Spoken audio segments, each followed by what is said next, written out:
All right, if you're gearing up for the Maharashtra HSC Biology exam, I know that feeling. The pressure is probably starting to build up. Well, you've come to the right place. Today, we're going to crack the code on this exam. We're going to deconstruct the entire question paper so you can walk in with a real strategy to study smarter, not just harder. So, let's just dive right in.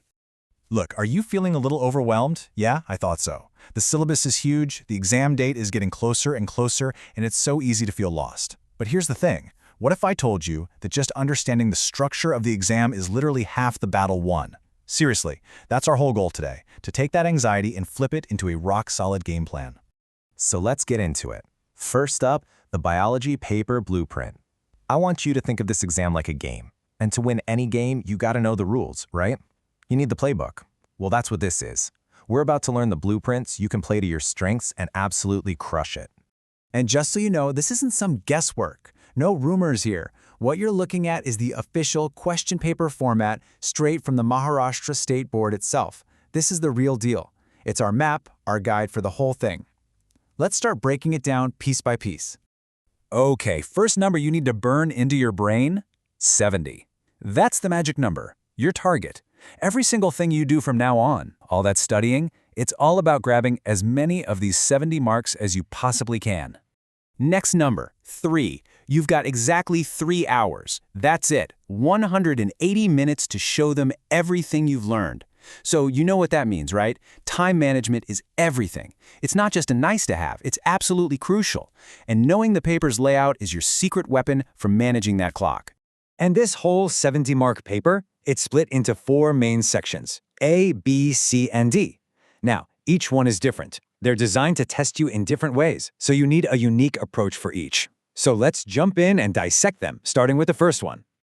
Okay, Section A. I like to call this the rapid-fire round. This is where you score some quick, easy marks. These are fast questions, all about testing your recall. Get these right, and boom, you build confidence right at the start. It's the perfect warm-up. So, how does this rapid-fire round work? Well, it's split into 2 parts. First, you've got 10 multiple-choice questions for 10 marks. Then, 8 very short answer questions. We're talking one-liners for another 8 marks. But here's the catch, and it's a big one. For these 18 marks, there are no options. None. You have to answer everything. So you really need to know your stuff across the board to nail this section. All right, let's move on to the real core of your paper, sections B and C. This is the main event, you know? It's where you're going to spend most of your time, and it's where the biggest chunk of marks are hiding. We're moving beyond simple recall here. These questions demand some real, thought-out answers. Okay, check this out. In Section B, the game changes. Why? Because for the first time, you get a choice. They give you 12 questions, but you only have to answer 8 of them. Pick the 8 you're most confident about. This is huge. It's your first real strategic advantage to play to your strengths and lock in those 16 marks. Section C. It's kind of like Section B, but on steroids. The format is the same, attempt any 8 questions out of 12. But look at the marks. Each one is worth 3 points now. That makes this section worth a massive 24 marks, the biggest single section in the whole paper. Seriously, how you do here can make or break your final score. And that brings us to the grand finale, Section D. This is what I call the deep dive.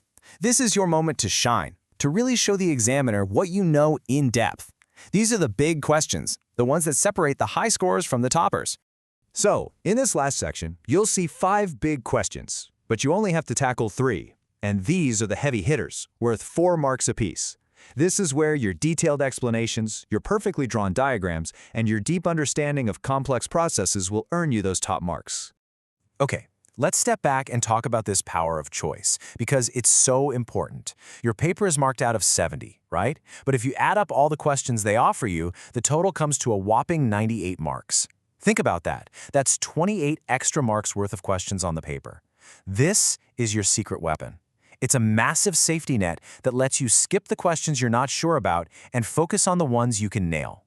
So, we've cracked the blueprint of the paper. That's part 1. Now for part 2 of the code. What to actually study.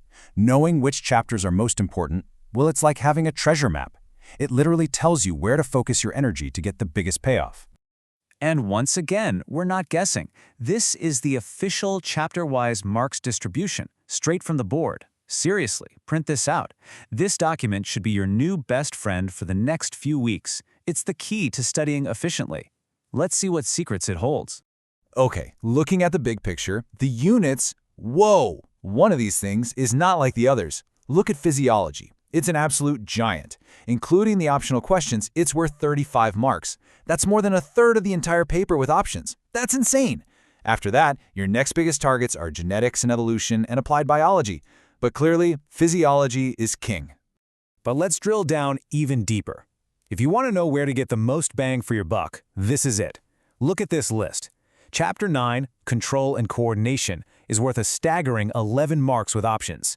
Respiration and Circulation is right there with 10. And the 2 reproduction chapters are huge as well. Honestly, if you can master just these top 5 chapters, you are giving yourself a massive, massive head start. So, what does this all mean? Let's boil it down to your master plan. It's pretty simple. Number 1, focus on those high-weighted chapters first, especially everything in physiology. Number 2, understand the different question types for each section. Know when to be quick and when to go deep. Number 3, always remember you have those 28 optional marks. Use them strategically.